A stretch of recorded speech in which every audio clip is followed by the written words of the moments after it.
这位白发苍苍的仙人正在仔细地观察着这个刚出生不久的小王子，看着看着，他竟然双眼含泪，起身绕着孩子转起了圈圈。国王和众人看他这样的举动有点懵，就忍不住问他这是在做什么。仙人回答他这是在绕行宇宙。在场的人更懵了，接着仙人蹲下身，对着孩子哭了起来。国王问他为什么要哭，难道是自己的儿子要遭遇不测吗？仙人回答说，自己不是在为孩子而哭，而是在为自己而哭。自己马上要入土的人了，还能在有生之年见到无上觉者。国王一听惊到了，觉者就是有修为的苦行僧啊，他的儿子绝对不能做苦行僧，他的儿子将来要成为勇士，成为镇守一方的刹帝利。但仙人却说，王子虽然身为刹帝利，但命中注定要修苦行。国王越发的不爱听了，说他儿子一定会成为战士，手握宝剑，开疆扩土。仙人依旧说道，无论你怎么培养，怎么努力，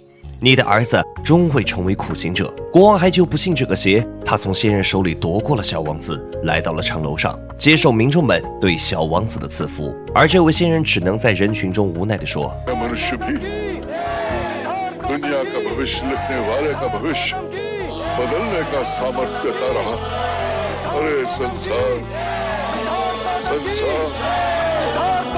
国王虽然嘴上强硬，但是心里还是有点虚，还是担心仙人的预言成真。晚上和士兵练剑的时候，还在想着仙人说过的话，然后一不小心就被士兵划伤了，赶紧在地上抓了一把土，敷在伤口上止血。第二天，他找来了婆罗门的人，商量着如何从小培养小王子，让他长大了不至于走上修苦行的路。婆罗门的人告诉他，想让他成为勇敢的战士，那就得从小灌输他刹帝利的精神，教他骑马射箭，不能让他看到人世间的悲苦，这样一来就不会产生慈悲之心，也就不会遁入空门了。国王一听有道理，接下来就下了一道令，皇城里的老弱病残全部得迁出去，给小王子营造一个和平而美好的世界。时间过得很快，一晃10年过去了，小王子也从婴儿变成了一个可爱的小男孩。